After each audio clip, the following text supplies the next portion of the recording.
Hi there! Welcome to part 3 of the creative writing series that I am doing for Finest City Improv. My name is Heidi Brewer. I'm a professor at Cal State San Marcos, and where I teach literature and writing studies and occasionally teach creative writing classes. So today I'm finishing up the third in a 3-part series on creative writing, and this one is on publishing your writing. So if you're not interested in publishing your creative writing, or if you want to self-publish, then really you should turn this video off. You don't need to hear anything I'm saying. Just keep on writing and do whatever you like and have a good time. If you're interested in publishing your work, there's some options and there's a road to travel that may sometimes be challenging, but you can do it. So I have a little thing that I tell my students, and I call it the press method, like as in you press something. And that's just a little acronym I have to remind myself of some things when I'm trying to publish. So the first is P for persistence. So this is not just being persistent about submitting, which I'll get to, but being persistent in all areas of your writing. If you're serious about being a writer of whatever kind, you need to be persistent about writing. You need a discipline of writing. You need to write daily, maybe not every single day, but most days. Weekly isn't enough because too much time passes. Daily, even for 15 minutes. This keeps your mind in the game, and it keeps your brain working on things as you sleep and as you proceed throughout the rest of your day. This requires a crazy amount of persistence because everything else in your life will try to get in the way. And it's your job to be persistent and disciplined and just keep writing because you can't publish anything if you haven't written anything. So that's why that's step one. The other area that you'll need persistence in is submitting your work. You have to keep submitting, even after you get rejected over and over again. Even after everybody else in your life has told you you're crazy for not quitting already, you have to persist. You have to keep going no matter what. Anecdotally, from every single person I know who's in the field of writing, there's a lot of rejection involved. I know this myself. I know this from a lot of other people. Writers that have come to present at our campus often tell stories of having to submit between 50 and 100 times before they get their first acceptance. Not for everything, but especially when you're breaking in and you're first starting to learn about it. So don't worry if your acceptance rate is quite low at first. It may be low, it may be 1% or less than 1%. Eventually, maybe you'll get it up to 2, and then 3, and then 5, and then 20. You never know. It's going to take a lot of rejection, so you're going to have to develop a thick skin about that, and I know that's tough. So keep trying, keep working, have faith in yourself that you're going to find the right place for your work. The next part of the press method is the R. Research. Know your market. So this means that you should be reading examples of the kind of writing that you want to do. Lots of examples of it. You need to know what reader expectations are so you know what's already getting published out there. You can't expect to get published in a journal you've never read or to get published in a genre you're not familiar with.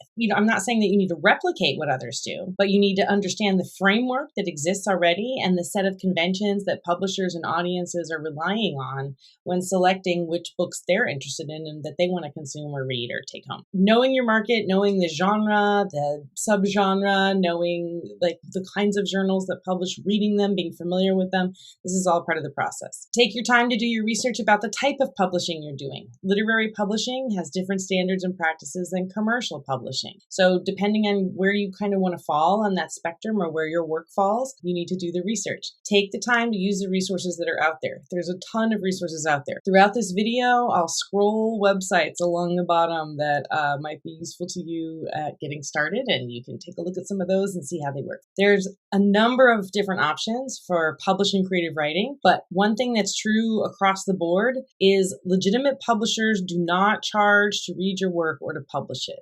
If people ask for money up front for publishing, that's a red flag and you should run. There are some exceptions. If you're entering a contest, there's usually a fee. Some journals do ask for a small submission fee, but that's rare. And it's more common to be able to submit your work for free and get it read for free. This is true on both the commercial and the literary sides of things. You shouldn't be having to pay to submit work and to see if someone would like to publish it. And you shouldn't have to be submitting any money up front to any kind of publishers. So if you're doing that, then that's essentially like self-publishing. That's not the same as the kind of publishing where you're going to get paid for your work or where it's going to be published in a journal or something that might work towards building a career in creative writing. So there's a few different kinds of publishing you can get started with. One of the first ones is called chapbook. Chapbooks are a collection, usually of poetry or short fiction. Often they're small, both in size and in length.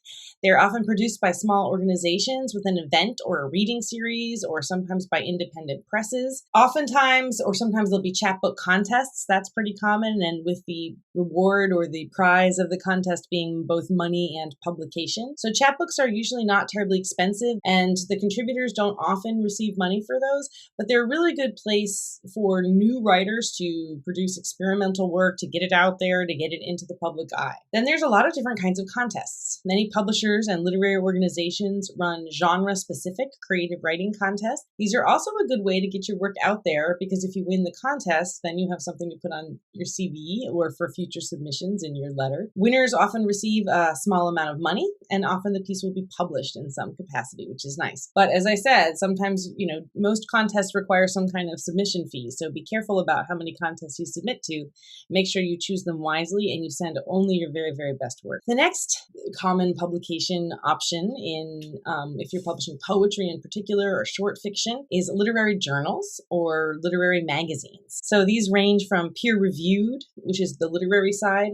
Peer-reviewed means you submit your work blind, in other words, without your name attached to it, and a panel of expert readers decide whether or not the work should be published based solely on the work's merit, not on who it was by. Then there's also literary magazines that are a little bit more commercial, and maybe they do publish people with name recognition, but they also accept other kinds of submissions. And then there's vanity presses, which are the kind of press where you pay to have your piece included in something that's going to be published. So peer-reviewed literary journals on the academic side of things typically don't pay you for your contribution. That's not very common for a literary journal to pay you. And literary magazines might pay you, but again, it's not a lot of money. Mostly the idea is that you're getting published and you're establishing a name for yourself and a readership. Then we have books. We have poetry or fiction collections, like you might have a short story collection or you might have a poetry collection. We have novels, plays. Books in particular are published by various presses, from literary to commercial. In literary publishing, you typically do not receive any kind of advance, but you do receive a small percentage of the royalties after the fact. In literary publishing, usually you submit directly to the press and the editors review the work, or they send it out to an editorial team. I've reviewed manuscripts for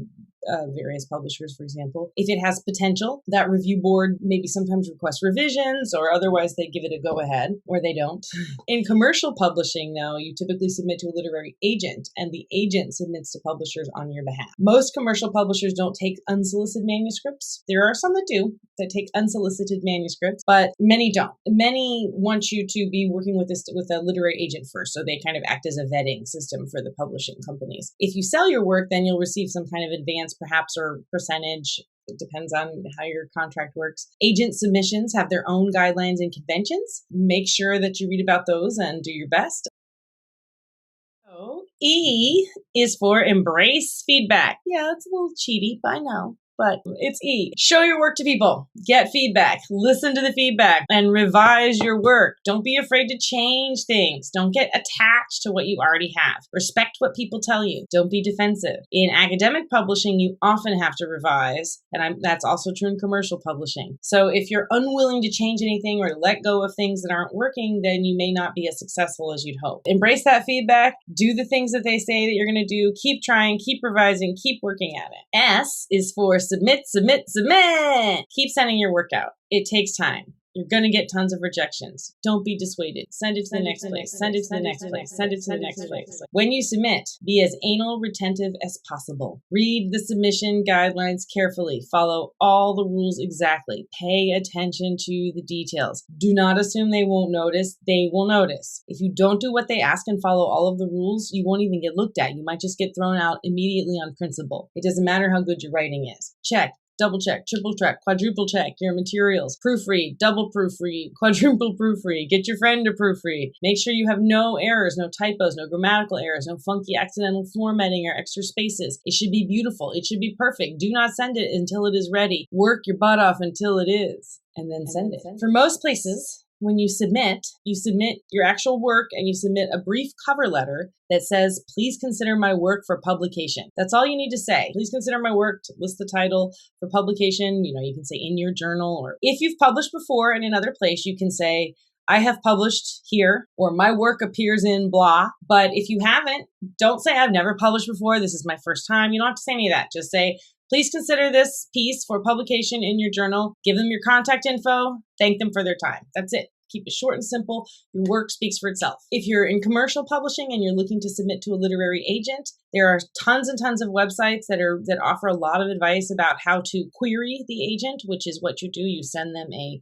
brief pitch about your piece, whatever it is, and they decide based on that. So take a look at that information of what a query letter looks like, how you query them, how you do a synopsis of your piece, how, what your first pages should look like. There's a lot of information available online. The resources are kind of incredible. You don't even have to pay for anything to get a lot of this information. It's just out there. There should be some websites scrolling along the bottom here, hopefully that you can be taking a look at if you're interested in commercial publishing. But it's the same thing. Follow the guidelines, read the instructions, do what they tell you to do, and then submit, and then submit again, and then submit again, and then submit again, and then submit again.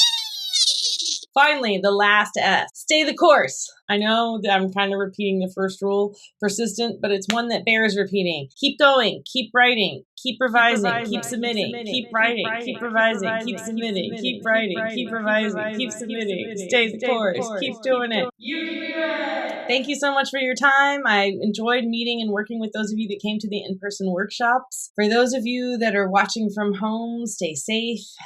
Have a happy holiday season, and let's look forward to 2021.